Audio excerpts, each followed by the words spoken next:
probably squat more than me and I bench more than him. We call it even. How excited are you about it? Very. We're not jumping too far forward, so we get excited for training, and today went well. We had a good session. Great energy in the group, and everyone's excited to get out on the field. We didn't get too much done yesterday because of the travel day, so everyone's bodies were well rested, and they were sharp on their details. So it was a good session to be a part of. People often focus on the All Blacks attack, play or whatever. What are they like to play as a pack and their physicality? Strong pack. Their line out is a very dangerous part, and they're pretty quick with it and stuff. So we're drilling hard on that and how to defend that, and then how to go at it ourselves. And scrum wise, I think you just have to be smart about it, because they're quite a tactical, clever scrum. So it's hard to drill for, but you have to be a bit ready for everything. Cian, you played a lot of games against the All Blacks. What was the toughest one you can remember, and what was the most satisfying?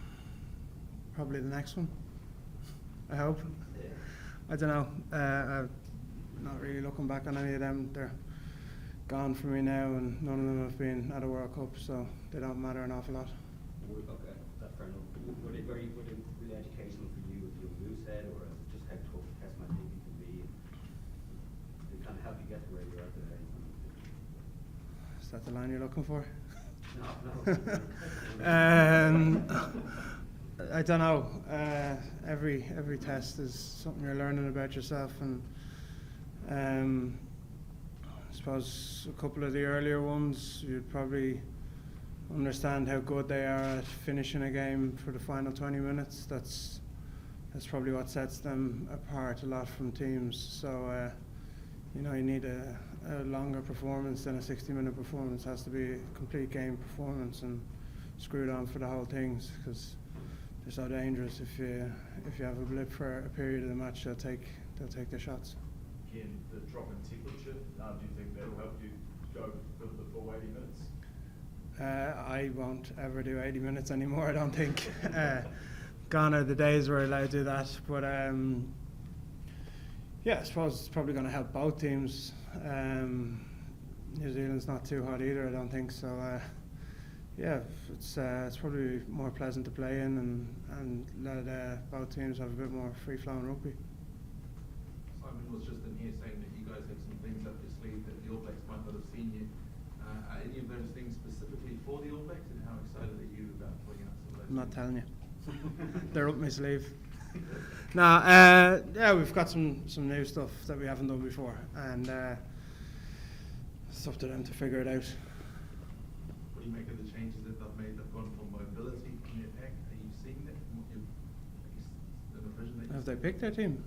Oh, in the squad in general? All right.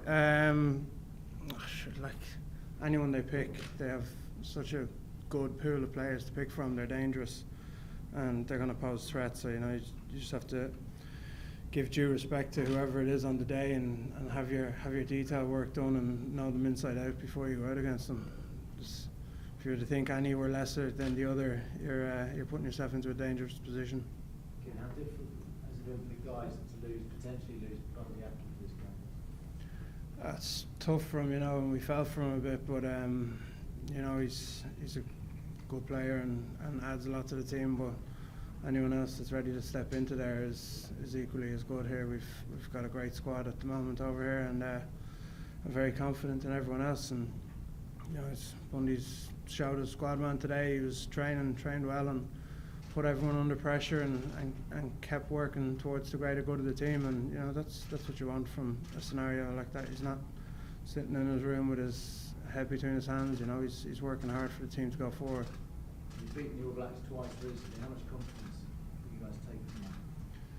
Like I said, it's going to be a different kettle of fish at a World Cup. They've gone the whole way a couple of times, and we haven't. So it's a huge challenge for us, and we're looking forward to it. My scrummaging knowledge is not great, as you might imagine. But what do you mean by clever tactical? What's that actually? How does that come across in the game? Just different ways of hitting or absorbing a hit or angles or anything. You know, there's so many different tactics, and like even the first one at the weekend there, you see not a lot of weight came on my side and it spun the scrum and it was a penalty. So that was a bit naive from us to go that hard early out. So we need to be a bit smarter as a scrum to get full use of the strength we have in our pack.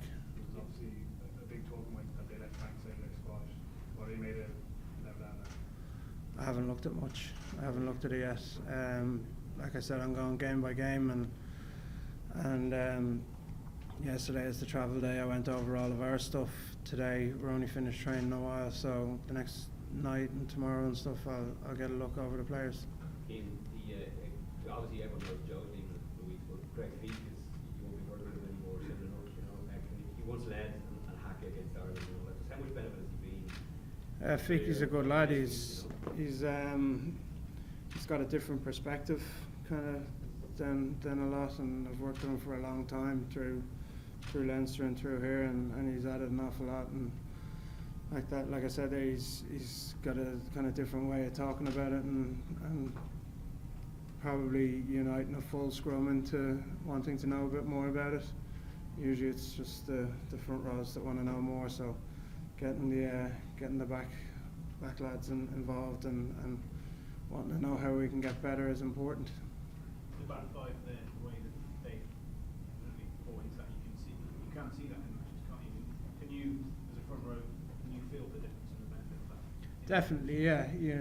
You know, it's when they inside out know what we're looking to do or looking not to do, even then you can feel their changes in body shape or pressure wise or even just energy before the scrum. You know when they're on and when they're ready to go for it, and luckily at the moment that's most of the time, and everyone's glued in, so it's a nice place to be. And we've seen the benefit of hardball set piece play that you guys have, obviously, especially when it's gone for those strike moves and whatever else.